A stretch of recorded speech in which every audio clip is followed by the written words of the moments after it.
أعوذ بالله السميع العليم من الشيطان الرجيم. بسم الله الرحمن الرحيم. الحمد لله رب العالمين، وصلى الله وسلم وبارك على سيدنا محمد المبعوث رحمة للعالمين، صلوات ربي وسلامه عليه. أما بعد، إخواني، سلام الله عليكم جميعا ورحمته تعالى وبركاته.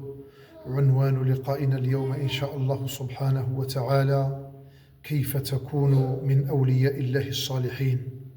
الحقيقة أن الله سبحانه وتعالى في القرآن اشترط في الولي شرطان، فقال: الذين آمنوا وكانوا يتقون.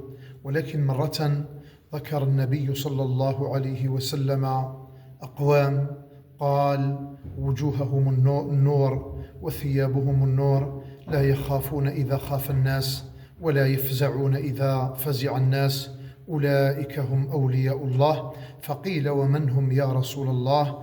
قال: المتحابون بجلال الله عز وجل، أي الذين أحبوا بعضهم البعض بغير واسطة وبغير مصلحة لم تجمعهم لا مصلحة مادية ولا غرض من أغراض الحياة الدنيا. وهذا ما جاء أيضا في البخاري، قوله عليه الصلاة والسلام: ثلاث من كن فيه وجد بهن حلاوة الإيمان.